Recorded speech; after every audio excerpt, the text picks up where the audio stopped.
नमस्कार दोस्तों, welcome to Krishna Nursing Academy. आज हम लोग कुछ अलग टॉपिक पे बात करेंगे। हम लोग बात करेंगे हार्ट अटैक के बारे में। एंजियोग्राफी क्या होता है और हार्ट अटैक जो आने के बाद जो एंजियोग्राफी होता है, एंजियोग्राफी जांच क्या होता है और किस किस को करते हैं। बेसिकली ये वीडियो हम बना रहे हैं जो व्यक्ति गांव में रह रहे हैं, जिसको हार्ट अटैक के बारे में जानकारी नहीं है कि हार्ट अटैक होता क्या है, कैसे आता है और एंजियोग्राफी जाँच जो होता है वो क्या होता है। मैं उसके बारे में स्टेप बाय स्टेप बात करूँगा। तो हम उम्मीद करते हैं ये वीडियो हमारे गांव के आदमी देख रहे हैं या हमारे जो जिसको नहीं पता हार्ट अटैक क्या होता है, मतलब कम्युनिटी पर्पज से बना रहे हैं। सबको जागरूक होना चाहिए हार्ट अटैक आने से हम लोग क्या करें और एंजियोग्राफी जो जांच होता है वो क्यों कराना चाहिए, ज़रूरी है। ठीक है, तो दोस्तों हम लोग बात करेंगे हार्ट अटैक के बारे में। जो भी व्यक्ति जिसको भी हार्ट अटैक आता है तो हार्ट अटैक क्यों आता है, सबसे पहली बात तो ये समझेंगे हम लोग। और हार्ट अटैक क्यों आता है, जैसे कि हम लोग बात कर ले। देखिए हमारे पास एक हार्ट है और हम आप लोग को बताते हैं। ये आप देख सकते हैं, ये हार्ट है, एक ह्यूमन हार्ट है।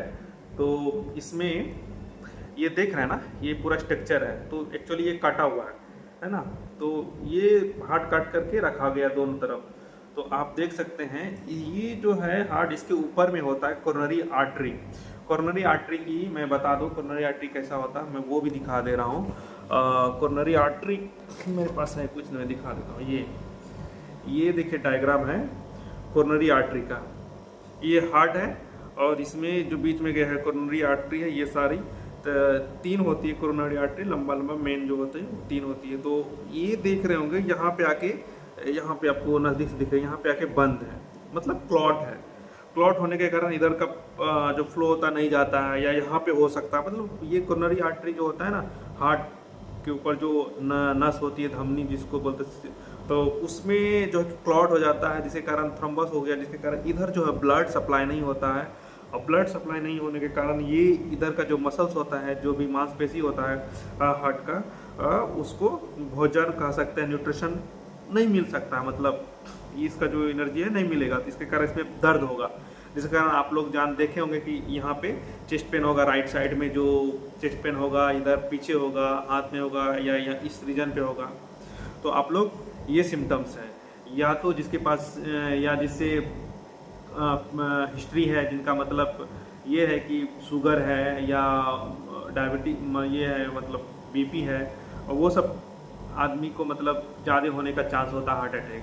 तो दोस्तों हम ये बताना चाहते हैं, तो आप लोग देखें कैसे होता है हार्ट अटैक। जो हार्ट की आर्टरी होती है उसमें जो बीच में ये नस है, उसके बीच में एक बंद हो जाता है। इस नस में नस बंद होने के कारण जो नीचे का जो भाग होता है उसमें ब्लड सप्लाई नहीं होता है, उसके कारण से यहाँ पे दर्द होने लगता है। इस जगह के जो मसल्स है वो डेथ होने लगता है, मरने लगता है। तो उसके कारण से आदमी को हार्ट अटैक आता है, गिर जाता है, कभी देखेंगे बेहोश हो गया, बहुत ज़्यादा दर्द करता है, ये सब सिम्टम्स होता है ना। तो चलिए हम लोग बात करेंगे हार्ट अटैक आ तो क्या करें। सबसे पहले बात तो आप जहाँ पे हैं वहाँ पे बैठ जाएं और ज़्यादा से ज़्यादा कोशिश करें कि आप लोग जो है कि चले नहीं, जहाँ पे आराम से बैठे रहे, ज़्यादा चले नहीं, दौड़े नहीं। अगर आपके पास 3 दवाई है तो डॉक्टर कहते हैं 3 दवाई अगर नियरेस्ट आपको मेडिकल बगल में या आपके पास है, घर पे रखे हैं, तो खा लेना चाहिए। एक क्लोबिटा होता है, एटोरबास्टेटिन होता है, एक वो इकोस्प्रिन होता है। तो वो 300 और 40 एस्टेटिन, रोजवास्टेटिन, तो ये इतना खा लीजिए आप लोग। इससे कोई दिक्कत नहीं होता। अगर बंद होगा नस तो खुल जाएगी। ये सभी जगह बोलता है, ये नहीं कि हम अपने मन से बोल रहे हैं, कि ना ही एडवाइस कर रहे हैं। मतलब अगर होता है तो ये दवाई खाना चाहिए प्रॉपर। तो दोस्तों हम इसके बारे में बताएं। अब हम लोग बात करेंगे जब हार्ट अटैक आए तो आप सबसे पहले आप तो नियरेस्ट हॉस्पिटल जाएं। आपका जो बगल में नियरेस्ट हॉस्पिटल है जहाँ पे हार्ट अटैक का मतलब हार्ट से संबंधित इलाज होती है, वहाँ पे जाए तुरंत, विदिन 2 से 3 घंटे के अंदर जाएं अगर आपको ऐसा महसूस होता है। और जाने के बाद सबसे पहले आप डॉक्टर को दिखाएंगे। डॉक्टर ऑब्वियस बात है वो ECG करेंगे, जो है ट्रोप्टी वगैरह जो उनका इन्वेस्टिगेशन है वो करेंगे। और साथ में जो एक मेन इंपॉर्टेंट जांच होता है एंजियोग्राफी, वो एंजियोग्राफी करेंगे। एंजियोग्राफी जो है कि करेंगे, एंजियोग्राफी आप लोग कराएं। और एंजियोग्राफी इसलिए होता है ना, ये जो मैंने बताया हार्ट अटैक क्यों कराएंगे एंजियोग्राफी, तो आपको क्यों बोलेंगे डॉक्टर एंजियोग्राफी करना पड़ेगा, इसलिए करना पड़ेगा जो ये हार्ट का जो नस होता है ना, उसको देखने के लिए एंजियोग्राफी करना पड़ता है ना। जो ज़रूरी है एंजियोग्राफी कराना सभी पेशेंट को, क्योंकि सबको लगता है कि भाई गया गांव के आदमी या कहीं के आदमी है, सॉरी मैं ऐसा बोल रहा हूँ, तो उसको लगता है भाई क्यों एंजियोग्राफी करा रहा है, बहुत बड़ा प्रोसीजर है। ऐसा नहीं है।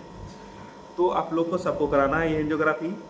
और एंजियोग्राफी आपके हाथ के थ्रू होगा, यहाँ से जो रेडियल नस होती है इसके थ्रू होगा, या फीमोरल जो नस होती है वहाँ से, जो पैर के सामने जो थाई होता है वहाँ के पास से, तो इससे थ्रू आपको एंजियोग्राफी करेंगे डॉक्टर। यहाँ पे पंचर लेंगे, इसके थ्रू जाएंगे आपके हार्ट का जो मेन नस है वहाँ पे जाके एक डाई होता है, उससे डाई से लेते हैं, और ताकि एक्सरे में दिखे पूरा विजुअल, तो उससे पूरा जो आपका हार्ट होता है, जो आर्टरी होती है ना, वो सारा दिखेगा कि कहाँ पे बंद है। तो जैसे हम यहाँ पे कोई चीज़ पानी डालेंगे, यहाँ पे बंद रहेगा तो इधर सप्लाई नहीं होगा ना, तो वो इससे पता चल जाता है इधर सप्लाई नहीं होगा, जितना बंद होगा तो वो आपको पता चल जाए, वहाँ पे दिखेगा। तो इसीलिए आप लोग को एंजियोग्राफी जांच कराना है। उसके बाद जैसे डॉक्टर बोलेंगे उसके अकॉर्डिंग करना है।